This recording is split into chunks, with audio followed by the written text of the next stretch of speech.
Bonjour à tous. À la suite d'un oubli, la prédication de ce matin n'a pas pu être filmée.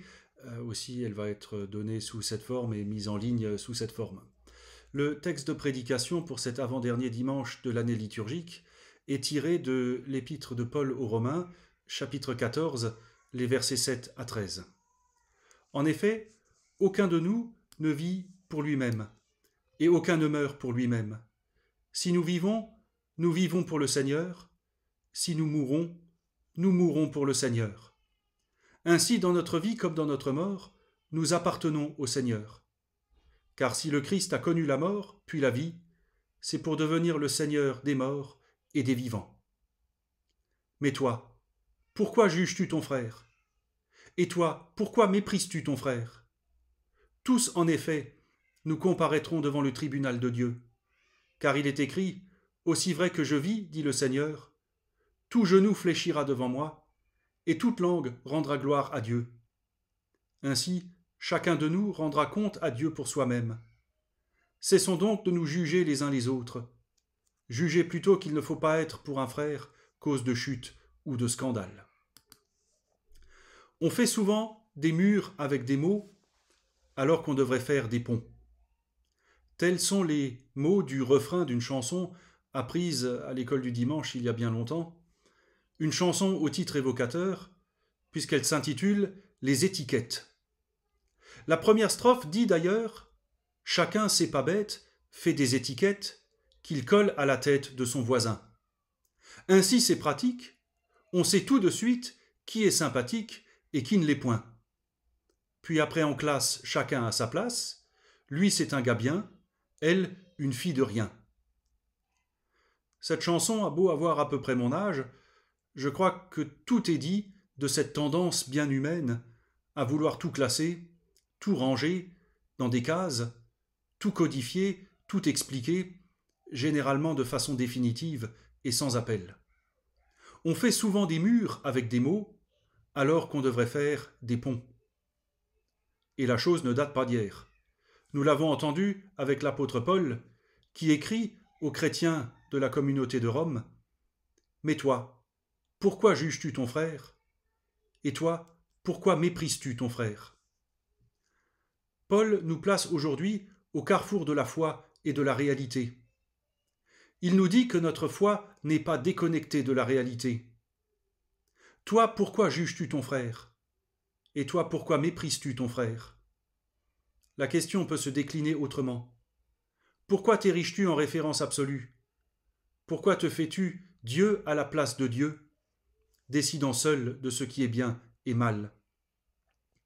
Pour reprendre la chanson de Noël Colombier citée précédemment, il y a les minettes et les fortes têtes, il y a les crâneurs et puis les râleurs.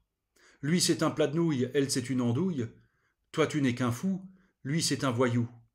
Il y a les vieilles commères, les sales caractères, et puis les chippies et les abrutis. Bref, on fait souvent des murs avec des mots, alors qu'on devrait faire des ponts.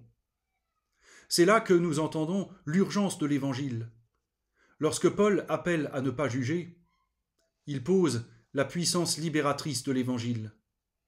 Ce non-jugement libère de l'obligation d'être le centre du monde et d'avoir à coller une étiquette sur tout et à classer les autres en fonction de leur sexe, de leur croyance, de leur couleur ou de leur orientation.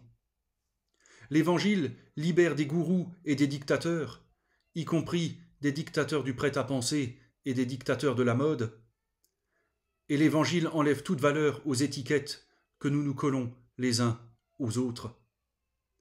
Ces mots de l'apôtre nous rappellent que nous ne pouvons pas avoir de parole ou d'avis définitif sur quelqu'un. Que savons-nous des conflits, des souffrances, des dilemmes, ou du questionnement intellectuel, moral, existentiel ou spirituel qui peut traverser une vie? L'apôtre Paul rappelle qu'au-dessus de nos jugements et de nos avis, il y a Dieu, devant qui tout genou doit fléchir et toute langue doit proclamer la gloire. Il est le seul à détenir les paroles définitives sur le bien et le mal. Il ôte toute force au jugement que l'on peut porter sur les autres. Dieu pose une parole définitive sur nous au jour de notre baptême. Ne crains pas, Je t'ai appelé par ton nom. Je t'ai racheté. Tu es à moi. Tu as du prix à mes yeux, et je t'aime. Ce sont les paroles premières posées sur toute vie. Ce sont les mots des parents pour leur enfant, plaçant celui-ci dans une relation de confiance dans laquelle il peut s'épanouir. Ce sont les mots de Dieu pour chacun d'entre nous, nous plaçant dans une relation ouverte à une vie nouvelle.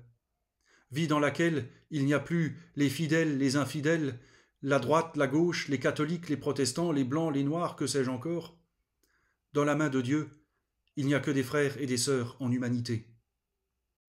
L'actualité dramatique de ces derniers temps nous montre tout le danger qu'il y a à s'ériger en référence. Violence, division, séparation, emprisonnement personnel, mort. C'est là ce qu'on appelle le péché, même si c'est devenu un terme qu'il ne faut plus prononcer. C'est pourtant de ça qu'il s'agit. Les victimes de violence sont des victimes du péché, de ceux qui, croyant détenir l'unique vérité, se sont fait Dieu et juge à la place de Dieu. Le péché n'est pas une question morale. Il est cette rupture de communion qui me coupe des autres, qui m'enferme dans mes certitudes et me fait mourir petit à petit, tout en me donnant l'illusion d'être le centre du monde et la seule référence valable. Ce péché a crucifié Jésus-Christ, victime de ceux qui croyaient avoir tout compris, au point de coller une étiquette à Dieu lui-même et d'enfermer Dieu dans leurs murs, au lieu d'ériger en son nom les ponts de la fraternité. Jésus est la victime de ceux qui ne savent plus écouter, changer, aimer. Ce même Christ gît aujourd'hui avec les victimes de la guerre en Ukraine, à Gaza ou ailleurs. Les paroles de l'apôtre Paul sont dures. Elles nous placent au carrefour de notre foi et de la réalité. Elles nous posent la question: notre foi nous sépare-t-elle des autres en nous attribuant le monopole de Dieu et en faisant de nous des parangons de vertu, ou nous met-elle en route à la rencontre et au service des autres? Paul nous place au carrefour de la foi et de la réalité, pour dire que les deux sont appelés à s'articuler. La foi vivante est cette actualisation des paroles que Dieu pose sur nous au baptême et leurs conséquences quotidiennes. On fait souvent des murs avec des mots alors qu'on devrait faire des ponts. C'est ce que Jésus a fait tout au long de sa vie. Bâtir des ponts entre le ciel et la terre, entre femmes et hommes, entre juifs et étrangers. Jésus a passé sa vie à bâtir des ponts en détruisant le mur de séparation qu'est la haine, comme nous le rappelle aussi l'Épître aux Éphésiens. Il bâtit un pont également en matière de jugement, en nous enseignant que le jugement de Dieu ne consiste pas, pour Dieu, à nous coller une étiquette, mais au contraire à nous en libérer. Le jugement de Dieu nous appelle à faire le tri en nous-mêmes pour nous débarrasser de ce qui n'a pas à être éternisé et faire ressortir le meilleur de nous-mêmes. Jésus pose ainsi la vocation de l'Église, être pontife. Dans l'Église catholique, c'est un titre donné au pape et aux évêques. Mais qu'est-ce qu'un pontife? C'est quelqu'un qui construit des ponts. Chacun de nous, dans sa culture, sa langue, sa croyance, son être, ce qu'il est porteur de cette unique humanité, créée à l'image de Dieu. Dans la foi à ce Dieu qui fait tomber les barrières, nous sommes appelés à devenir ici et maintenant facteurs de communion. On fait souvent des murs avec des mots, alors qu'on devrait faire des ponts. Disciples du Christ, il nous rappelle alors que s'il est inhérent à notre condition humaine de nous faire une opinion de quelqu'un, nous ne pouvons pas et ne devons pas réduire cette personne à l'étiquette que nous lui collons.